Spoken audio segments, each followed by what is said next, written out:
All right, so today we're going deep into the world of WordPress. Specifically, the difference between posts and pages. It might seem kind of basic, but trust me, mastering this is going to totally change how your website is organized and how visitors use it.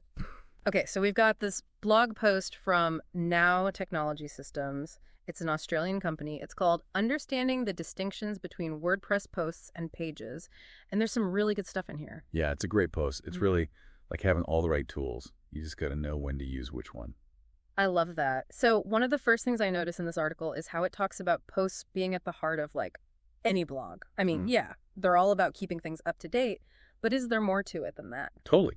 Yeah. Think of posts kind of like constantly updating news articles. So every time you add a new post, it's going to go right to the top of your blog feed.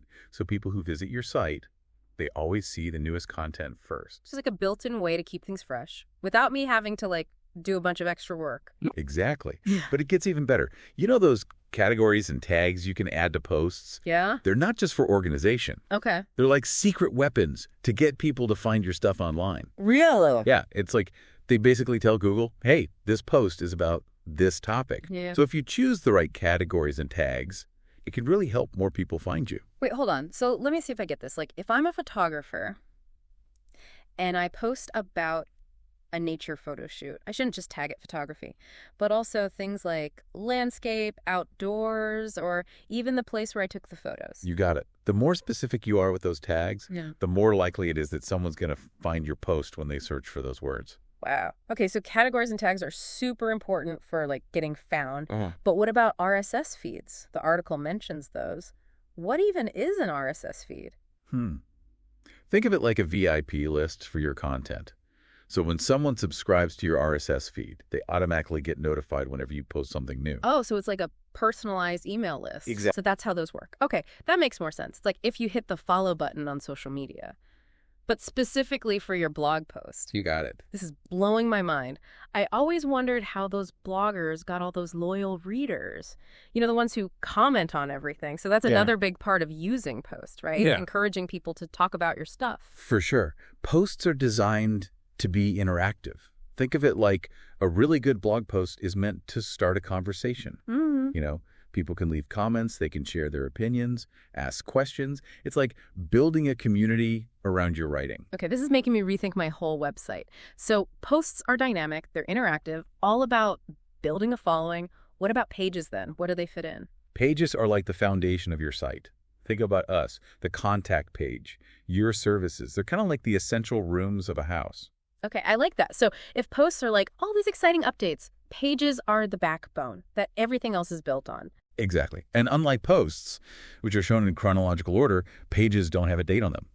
This makes them perfect for info that doesn't really change, you know, like a company mission statement or a description of your services. I see. So they're kind of like the always open section of my website, and the blog is where all the action is. You got it.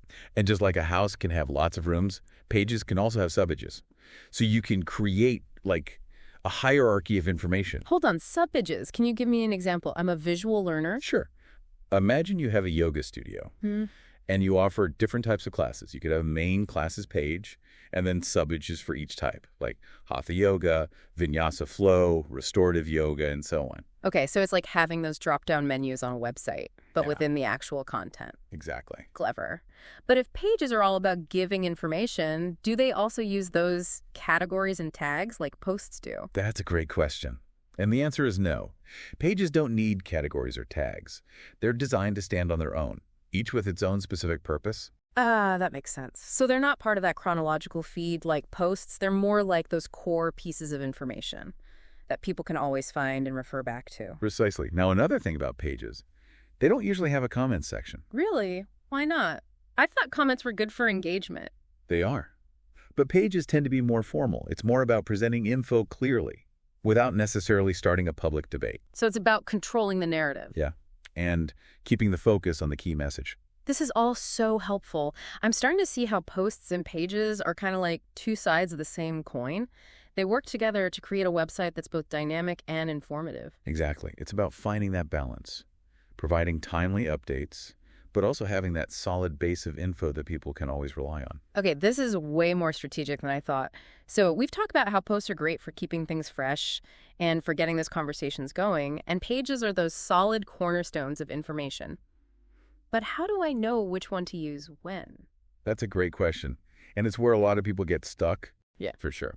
Let's go through some examples. Perfect. Hit me with some real-world scenarios. Okay, so let's say you're a personal trainer and you want to share workout tips online. A post would be perfect for showing a new routine because it's timely, you know? People are always looking for the latest thing. But something like your training philosophy or what your clients are saying about you, that would be better on a page because it's more about like the core of your business. Okay, I think I'm starting to get it. So, like, if it's something I want people to find right now, like, I don't know, the newest workout trend, that goes in a post. But if it's about, like, my values as a trainer, that goes on a page. Exactly. Now, remember that SEO magic we talked about with the categories and tags? Yeah, the secret weapon? Yeah, right? Well, that applies to pages too. But the approach is a little different. Okay, tell me more about this SEO stuff. So with posts, you want to think about keywords that people are searching for right now. Like if there's a new fitness challenge that's trending, you'd want to use keywords related to that challenge in your post. So it's about jumping on that trend. Exactly. But with pages, you're going for those broader keywords, the ones that people search for consistently. Like if you're a personal trainer in Sydney, you want to optimize your services page with keywords like personal trainer Sydney or fitness coach Sydney, or even specific types of training you offer. Okay, so it's like making sure people find you even if they're searching months or even years later. Precisely. It's all about the long game with pages. Now, beyond keywords, the article also talked about optimizing title tags and meta descriptions. You know, those little snippets of text that show up in search results. Oh, yeah. Those are what make me decide whether to click or not. Exactly. They're like a mini advertisement for your content. You want them to be like super compelling and use those keywords we talked about. So for my post about that fitness challenge, I'd make sure my title and description use those trending keywords. But for my About Me page, I'd focus more on, like, showing my personality. Exactly. You got to tailor your message to the specific content and who you're trying to reach. Man, this makes me want to redo my whole website. Is there anything else about SEO I should know? Yeah, the article mentioned internal linking, which is basically connecting different pages and posts within your website. Oh, right. Like when you click on a word and it takes you to another page on the same site? Yep, that's it. It might seem simple, but internal linking is super important. Okay, why is that? Well, for one thing, it helps users find more info that's relevant to what they're interested in, but it also tells search engines that your website is well organized, easy to navigate, which can actually help you rank higher in search results. I never thought about it from the search engine's perspective. Yeah, they like things to be nice and tidy. Okay, so internal linking is good for users and for SEO. Anything else? One more super important point, especially in Australia, mobile optimization. Right. Everyone's on their phones these days, so my website needs to look good on a phone too. Exactly. It's not just about shrinking things down. It's about making sure your website is what we call responsive, which means it adapts to different screen sizes and orientations. Yeah, I've totally been on websites where I have to like zoom in and out all the time. It's so annoying. It's a bad user experience. Yeah. And Google actually penalizes websites that aren't mobile friendly. Oh, wow. So it's really important for SEO too. So mobile optimization, check. Anything else specific to Australia that I need to be thinking about? Yes. The article talked about local SEO for Australian businesses. It's all about making sure your website shows up for people who are searching for businesses in your area. So like if I'm that personal trainer in Sydney, I need to make sure my website comes up when someone searches for like personal trainer near me or best gym in Sydney. Exactly. You want to use location-based keywords in your content. Include your address on your contact page, and even list your business on online directories. Huh. I never really thought about that before. It's all about making it super easy for potential clients to find you.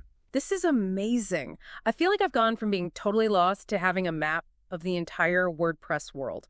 Posts, pages, SEO, it's all starting to make sense. I'm glad to hear that. It's amazing how much of a difference these little details can make. Okay, but before we get too far ahead of ourselves, I want to make sure I've got everything straight. Let's do a quick recap of the key points, especially for anyone who's just joining us on this WordPress journey. Sounds good.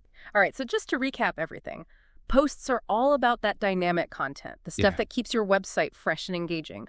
Blog posts, news updates, anything you want to spark conversation around. It's about what's happening right now. Right. And remember, posts are displayed chronologically, so your newest stuff is always at the top. Plus, you can add categories and tags so people can easily find what they're looking for. Yeah, like a well-organized library, but for your website. And those categories and tags, they're not just for organization. They're like SEO gold. They help Google figure out what your posts are about so they can show them to the right people. Exactly. And don't forget about those RSS feeds. That's how you keep your readers coming back for more. Okay, now pages. They're the foundation of your website. Right. Those essential pieces of information, the about us, the contact, your services. Think of them as like the main chapters in the story of your business. And remember, pages don't have a date attached, so they're perfect for info that's always going to be relevant. Plus, you can add subages. Yeah. So you can create a clear structure for all that information. Yeah. It's like building a website map that's easy for people to follow. So posts are for conversation, and pages are those pillars of information. But how do I know which one to choose? Just ask yourself, what's the main purpose of this content? Is it something that's going to be relevant for a long time? Yeah. Or is it tied to something specific that's happening now? Right. So like for that personal trainer example, their training philosophy would go on a page, but their latest workout challenge would be a post. Exactly. Now, SEO, it seems like both posts and pages have their own SEO strategies. Yeah, that's right. So with posts, we're focusing on keywords that are hot right now. But with pages, it's more about those broad keywords that describe what you do. And don't forget those titles and meta descriptions. Got to make them catchy and informative. Right. They're like mini ads for your content. And internal linking is your secret weapon. Connect those pages and posts. Create a web of info that's easy to navigate. Yeah. It's like saying, hey, if you like this, you might also like this. Exactly. And of course, mobile optimization. Gotta make sure our websites look great on phones. Absolutely. Especially here in Australia. Yeah. Everyone's on their phones. And speaking of Australia, don't forget about local SEO. Right. Use those location-based keywords, get listed in those directories, make it easy for local customers to find you. Well, this has been incredible. I feel like we've covered so much ground. From the basics of posts and pages to all this advanced SEO stuff. It's amazing how much there is to learn about WordPress. It is. Yeah. And that's what makes it so fun, right? There's Yeah. always something new to discover. So to everyone listening, don't be afraid to experiment. See what works for you. And if you get stuck, there's a whole community out there ready to help. Yeah, don't be shy. Ask questions.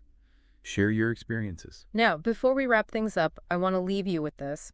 What kind of story do you want to tell with your website? What kind of experience do you want to create for your visitors? That's a great question. Because your website, it's really a reflection of you and your brand. And once you have that vision in mind, think about how you can use posts and pages to bring that vision to life. Exactly. It's about using the right tools to create something truly amazing. So go forth and create something amazing. The possibilities are endless. Until next time, happy website building.